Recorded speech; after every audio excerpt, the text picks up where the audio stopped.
Hai, sedikit cerita mengenai trauma yang aku alami sedari kecil hingga mungkin saat ini. Aku anak mantan broken home. Dulu waktu aku kecil berumur 5,5 tahun, orang tuaku memutuskan untuk bercerai. Akibatnya, aku dan adikku terombang-ambing dengan keadaan. Selang beberapa tahun, orang tuaku memutuskan untuk kembali bersama. Aku kira dengan keputusan mereka kembali, hidupku akan kembali normal. Namun, tak aku sangka, semuanya hanyalah ilusi belaka. Rumah yang aku kira istana nyatanya adalah neraka. Di usiaku yang masih kecil, orang tuaku bertengkar setiap harinya. Tidak hari tanpa teriakan dan makian.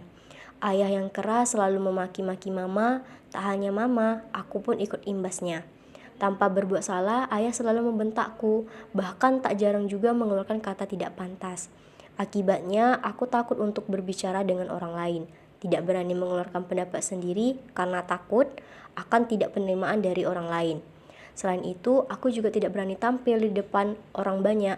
Kadangkala aku cemas karena ketidakadaan kepercayaan diri lagi, dikarenakan trauma yang aku alami sedari kecil.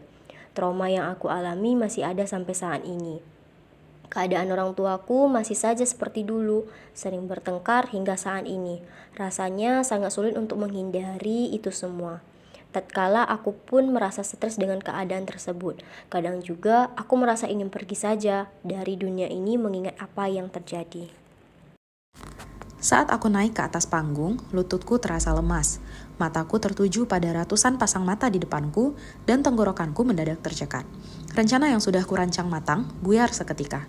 Aku mencoba mengeluarkan suara, tetapi yang keluar hanyalah bisikan. Wajahku terasa panas dan keringat dingin membasahi punggungku. Aku bisa merasakan detak jantungku berpacu kencang. Suaranya terasa lebih keras dari suara yang seharusnya keluar dari mulutku.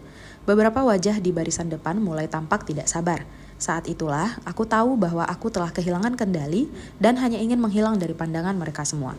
Pengalaman itu terus menghantuiku setiap kali aku berpikir untuk berbicara di depan umum lagi. Di tahun 2022, ketika saya duduk di bangku kelas 1 SMA, tiba giliran saya untuk melakukan presentasi penting di depan kelas. Dengan persiapan yang sudah matang, saya memberanikan diri maju ke depan. Meskipun hati saya dipenuhi rasa grogi yang luar biasa. Saya merasa kedua tangan saya sedikit bergetar saat menyentuh pointer di meja guru.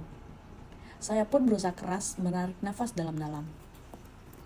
Mencoba menenangkan diri dan memberanikan diri untuk mulai mempresentasikan materi tugas bahasa Indonesia saya.